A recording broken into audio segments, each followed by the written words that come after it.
E aí aparece o Clênis que protege. Então, quando eu vi o Joaquim indo atrás da irmã do Adélio, eu falei, eu não vou repetir pauta. Eu não vou lá importunar a mulher que você vê que é uma pessoa humilde, sofrida, né? Eu apurei junto a pessoas que moram lá em Montes Claros, de que tem até dificuldade de passar na rua, a família tem medo de falar do Adélio lá, não sei qual que é o problema. E eu falei, eu não vou por esse caminho, não. Né? E aí eu tive algumas portas abertas, também não vou abrir o meu sigilo de fonte aqui, e passei algumas coisas para o Joaquim, e aqui em off a gente sabe bem de onde veio a situação, mas não é o caso. Acho que o importante é vocês saberem da verdade, independentemente de onde veio, e de que é verdade. A gente apura antes de colocar na tela. E aí eu fui atrás dos contatos do Clênis, né?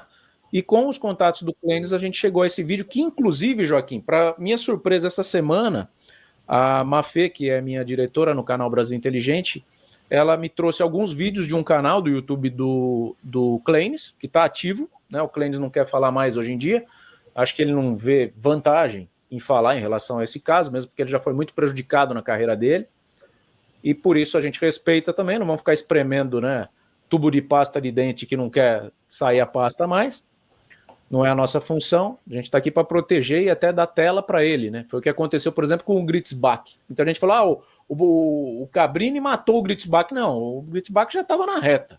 Né? Ele usou o Cabrini para se proteger. Então é o que a gente faz aqui também. Se quer vir, ótimo. Se não quiser, não tem problema. Né? Não vamos expor ninguém, nem colocar ninguém em risco. Mas o caminho que eu segui foi esse. E quando eu cheguei nesse caminho, eu me deparei com esse vídeo que o Clênis tinha mostrado com uma qualidade péssima, né, numa live dele, o som horrível também. Isso tem no YouTube, você pode procurar que você vai achar o canal dele, tá ativo. E aí, essa pessoa me mandou o vídeo com qualidade boa. Você vai falar, a qualidade tá uma porcaria. Pô, foi filmado num momento de tensão total, logo após a facada, a prisão do Adélio ter sido feita ali. O próprio Clênis é quem faz a filmagem. E o Joaquim teve esse trabalho aí com a equipe do 247 de legendar, que deixou o material melhor. Posso colocar aqui, Tiago, só para não ficar muito... Por favor. Aqui eu estou em frente ao condomínio Vivendas da Barra e eu estou contando que o Clênis, ele foi para lá. Então, o Clênis... Por que eu gravei isso? Eu digo que o Clênis era um peixe fora d'água ali. E ele foi para lá porque ele era apoiador do Bolsonaro, ele estava era candidato a deputado, e ele foi para lá para fazer uma segurança voluntária. E ele teve um papel importante no dia. Só que ele não foi acolhido pelos seguranças de lá. Então, eu estou contando isso, e não foi acolhido pela equipe do Jair Bolsonaro. E os outros que estavam na equipe, nós já sabemos, foram promovidos, e por isso que é o documentário A BIM Paralela. Eles integraram a BIM Paralela, Felipe Félix, Felipe Arlota, Marcelo Bormevê. Tá? E o Alexandre Ramagem, que foi indicado por esses para ser o diretor, e fez parte de um grupo. E o Clênis, que teve uma atuação importante, porque prendeu o Adélio, ficou isolado. Eu estou contando isso aqui, daí para em seguida falar, olha o vídeo que ele gravou, que ele estava lá. Vamos colocar o vídeo aqui e vamos lá. Isso. Cabo Clênis fez gravações naquele dia. Também testemunhou o que estava acontecendo ali durante a prisão de Adélio Bispo de Oliveira. E ele falou pela primeira vez ao nosso documentário. Tudo bem, e você? Tudo bom? Você tem alguma gravação que não foi divulgada, alguma coisa assim? Porque você estava lá na hora. Foi você que prendeu e algemou o Adélio. Você levou o Adélio para o segundo andar daquele prédio, Chaveiro. Eu vi uma imagem sua lá. Você chegou a divulgar essa imagem. Eles estão interrogando o Adélio ali, que ele está sentado no chão. Então, tem imagem que você nunca divulgou? É isso que eu queria saber. Que a gente pudesse dar. Porque aquilo que falam que você tem gravações inéditas, tem essas gravações, porque você disse que está em algum lugar seguro. Está nessa possibilidade de já de condições de conhecer esse vídeo. Entendeu? Inclusive, até aqui no pegador. Não, troca ideia, fala. O que ele fala, você que você tentar fazer isso. Sei o quê? Por isso. Sei o quê? Perigo. Por que você fez isso? Por que fez isso? Eles mandaram. Eles mandaram. Por que você fez isso? Eles mandaram. Porque depois que teve o evento... Olha aqui, ó. Bom, eu quero ouvir você. Enfim, esse foi o furo jornalístico de grande relevância. Ele fala, de fato, fala isso mesmo, porque eles mandaram, foi o Thiago que divulgou isso em primeira mão. E, enfim, você não vai revelar, está certo, preservar a tua fonte, mas ali fica claro que parece ter um plano, né, Thiago? Você vê que eu não tinha reparado, né? Você, na verdade, quando você chama ele ali no celular, você foi checar, né, se o vídeo procedia. Existe um material, né? E certinho, checar mesmo porque eu chequei. E aí eu fico mais lisonjeado ainda porque não partiu do Clênis a divulgação desse vídeo. Exato. Então, a pessoa que me mandou, ela é digna de uma confiança e de uma consideração da minha parte muito maior. Porque você vê que ele estava preservando esse vídeo aí. E ele fala bem claramente que ele não tem outro material além desse, Joaquim. É esse vídeo. Né? Ele deixa claro. Eu estou vendo a possibilidade de divulgar esse vídeo e tal.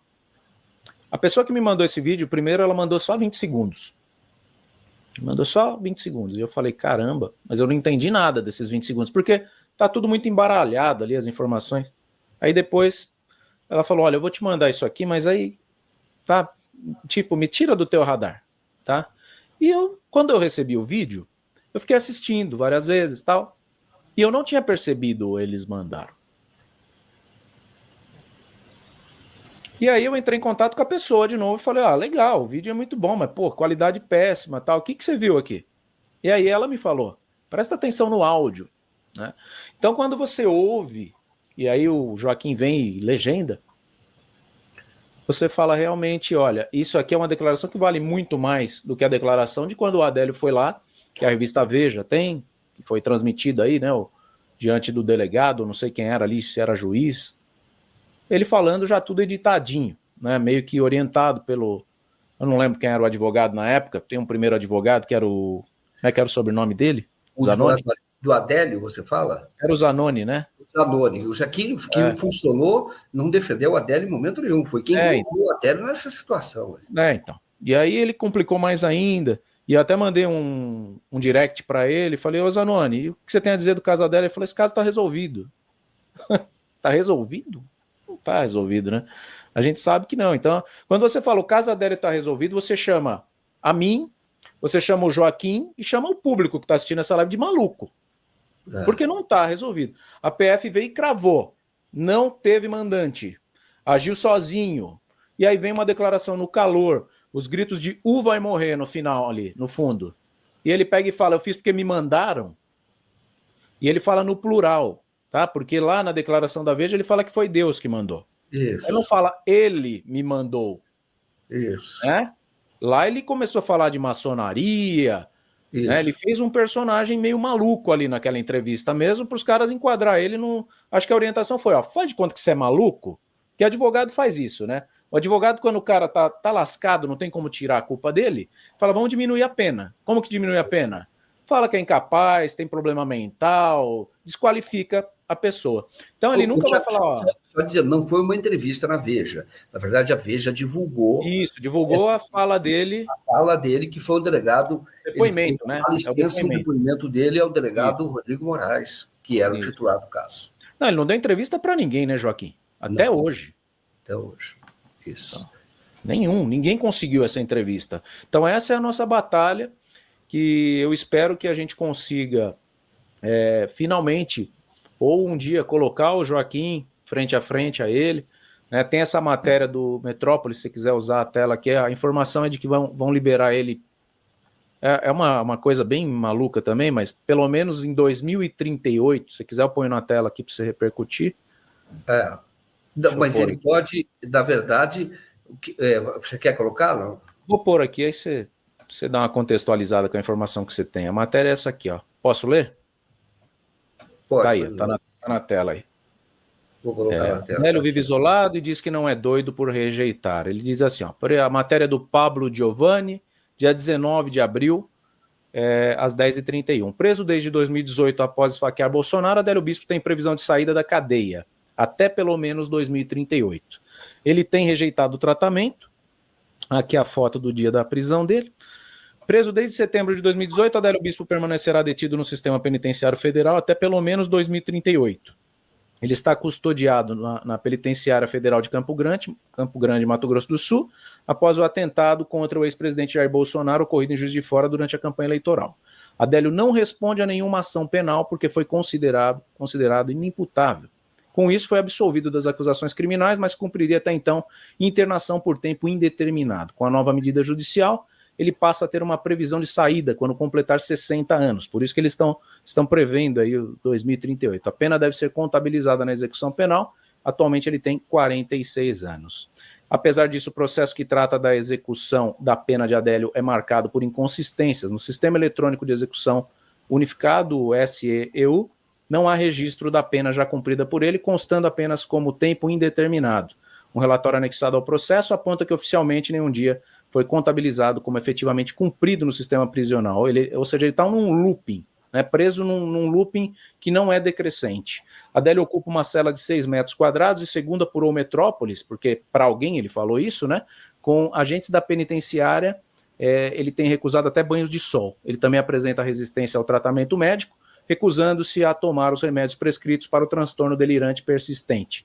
Os agentes relataram sob reserva que ele tem afirmado, não sou doido, justificando a recusa à medicação. Ele soube de forma indireta das cirurgias atuais feitas aí pelo Bolsonaro em decorrência da facada. E aí eles seguem com outro resumo aqui, sim, a gente termina de ler, mas acho que já dá para o Joaquim embasar o que ele sabe, né? Tiago, só uma questão colocada que é a seguinte, para colocar, é porque a jurisprudência diz que ele cumpre, o Adélio, na verdade, não tem pena, o Adélio foi absolvido impropriamente, esse é o termo jurídico. Por quê? Porque houve um diagnóstico feito pelo advogado dele. O primeiro diagnóstico foi o advogado dele, contratou o psiquiatra, pagou o psiquiatra e apresentou um laudo para o juiz, lá do Juiz de Fora, para dizer, olha, o Adélio é inimputável, isto é, você não pode condená-lo por um crime, ele tem que ser absolvido impropriamente, embora ele tenha feito, ele não respondia por seus atos, essa é a tese. Isso é que é a figura jurídica. Então, apresentou o Zanoni, pagou do bolso para fazer isso. Aí o juiz mandou fazer uma outra perícia, com um perito nomeado por ele. O juiz contou isso para mim. Falou, eu não posso aceitar isso, também é demais, né? O próprio advogado vai lá e coloca, e por conta disso eu absolvo. Então, nomeou 3 psiquiatras que fizeram, então, o exame no Adélio e que fizeram um segundo laudo que confirma que o próprio advogado tinha feito, e aí, considerado inimputável, aí é outra coisa estranha. O caso se encerra na primeira instância. Por que se encerra? Porque não houve recurso do Ministério Público, o Ministério Público chegou a aventar que ele era semi-inimputável. Não houve recurso do Ministério Público, não houve recurso do assistente de acusação, que era contratado pelo Jair Bolsonaro. Não houve recurso, aceitou essa decisão.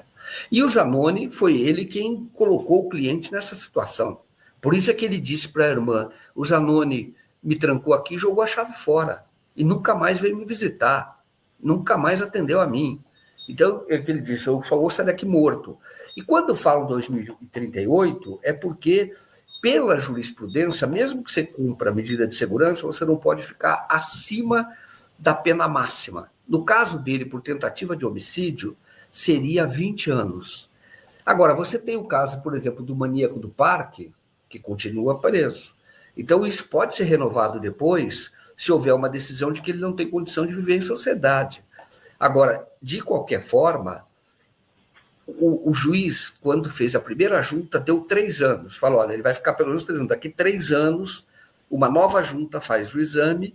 Isso acabou demorando mais de 3 anos, mas era 3 anos, faz uma nova exame. Se ele tiver condição, ele sai.